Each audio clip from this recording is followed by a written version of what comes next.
Saudaraku seiman yang terkasih dan yang dikasihi oleh Kristus Yesus Tuhan kita.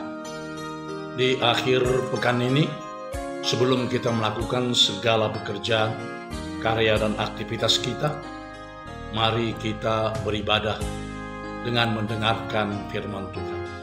Kita berdoa. Kasih karunia menyertai kamu dan damai sejahtera yang dari Allah Bapa dan anaknya Tuhan Yesus Kristus. Amin. Shalom.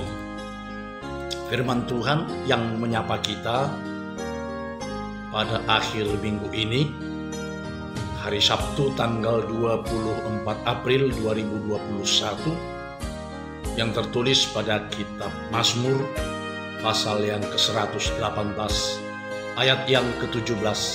Demikian dikatakan di dalam firman Tuhan. Aku tidak akan mati, tetapi hidup, dan aku akan menceritakan perbuatan-perbuatan Tuhan. Hingga di sini pembacaan kita akan firman Tuhan. Saudaraku seiman yang terkasih dan yang dikasihi oleh Kristus Yesus Tuhan kita. Hidup apakah kuantitas atau kualitas? Usia yang panjang ataukah hidup yang bermakna? Jika pemazmur berkata dalam renungan kita hari ini, aku tidak akan mati, tetapi hidup, dan aku akan menceritakan perbuatan-perbuatan Tuhan. Di sini pemazmur menginginkan agar dia tidak cepat mati, melainkan ingin usia atau umur yang panjang, atau ingin usia yang lanjut. Tetapi apakah tujuan pemazmur untuk usia yang lanjut itu? Dalam usia yang lanjut itu, apakah hidup sang pemazmur bermakna? Ya, dia ingin dalam lanjut usia itu, hidupnya bermakna. Pemazmur berkata, aku akan menceritakan perbuatan-perbuatan Tuhan. Dia ingin walau usia lanjut, namun hidup tetap bermakna. Mewariskan iman kepercayaannya kepada generasi muda, kepada generasi yang berikutnya. Sebab Alkitab ada bersaksi bahwa dalam usia lanjut pun orang dapat berkembang kedua arah, yaitu jahat atau baik. Raja Salomo pada masa mudanya terkenal bijak, tetapi ketika sudah tua, istri-istrinya itu mencondongkan hatinya kepada allah-allah lain, sehingga ia tidak sepenuh hati berpaut pada Tuhan Allah.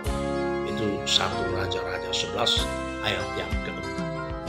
Sebaliknya, Alkitab juga bercerita tentang banyak orang yang lanjut usia yang bijak. Dari antara mereka itu adalah Yosua, Samuel, dan Nabi Elia. Tiap orang dewasa memang menghadapi dua kemungkinan perkembangan. Istilah psikolog Erik Erikson adalah stagnasi atau sebaliknya, generatif.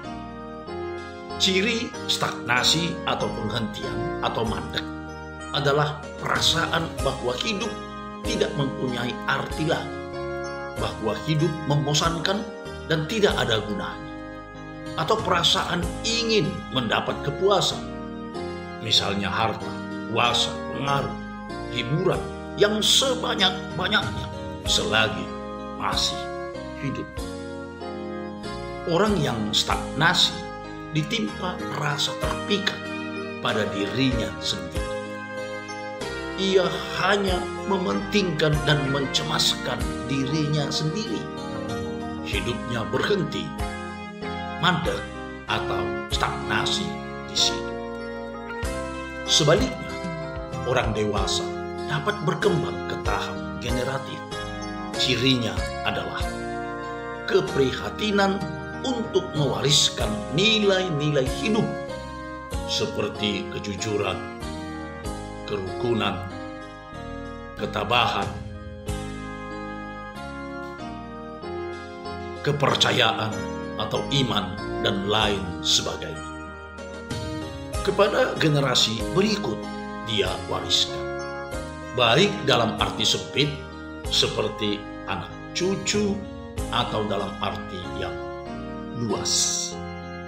Menurut Erik Erikson, tahap generatif dapat meningkat menjadi tahap integritas, di mana orang usia lanjut memandang hidupnya sebagai sebuah mata rantai serta penerus roda kehidupan manusia.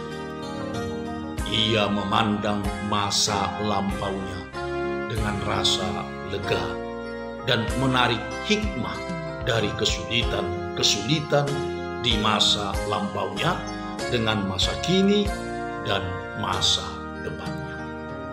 Ia mensyukuri hidupnya, dan hal itu ditampakkan dalam hubungan yang hangat dan akrab dengan Tuhan dan orang-orang lain. Saudaraku yang terkasih dan yang dikasihi oleh Kristus Yesus Tuhan, panjang umur dan hidup sampai menjadi tua atau usia lanjut adalah berkat Tuhan yang berharga.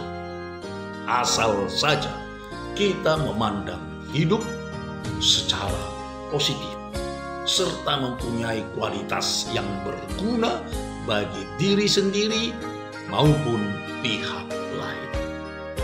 Itulah yang dimaksud oleh pemazmur ketika dia berkata, "Aku tidak akan mati, tetapi hidup, dan aku akan menceritakan perbuatan-perbuatan Tuhan." Amin. Kita berdoa. Tuhan Allah Bapa yang di surga, Engkau adalah Bapa surgawi, Bapa yang baik, Bapa yang kami kenal dan kami sapa di dalam Kristus Yesus, Tuhan dan Juru Selamat kami yang hidup. Di hari akhir pekan ini, kami datang menghampiri hadirat, memuji dan memuliakan Engkau, serta mensyukuri segala berkat-Mu yang telah kami terima sepanjang 1 minggu yang kami lalui.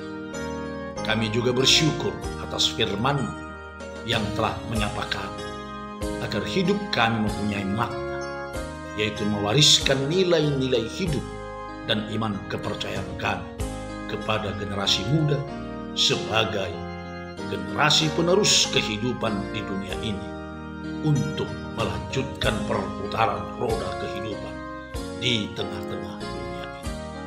Untuk itulah Tuhan, kami mohon Tuhan memulihkan dan menyembuhkan saudara kami, warga jemaat-Mu yang sedang sakit, yang kini mungkin sedang terbaring di rumah sakit, atau yang sedang berada di rumah mereka sendiri, maupun yang sedang berobat jauh. Kiranya kami mohon Tuhan yang menyembuhkan dan yang memulihkan mereka agar boleh kembali pulih dan sembuh. Tuhan Allah Bapa kami, curahkanlah berkat-Mu yang melimpah untuk memenuhi segala kebutuhan dalam kehidupan kami pribadi lepas pribadi.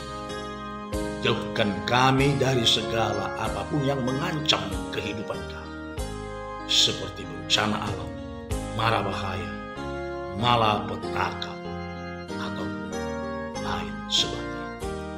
Kiranya kasih setia Tuhan yang mengawal kami di sepanjang perjalanan hidup kami, terutama ketika kami mempersiapkan diri kami untuk beribadah minggu pada esok hari. minggu yang baru yang Tuhan akan berikan kepada kami. Hanya di dalam Kristus Yesus, Tuhan dan Juru Selamat kami yang hidup, kami telah berdoa dan berucap syukur.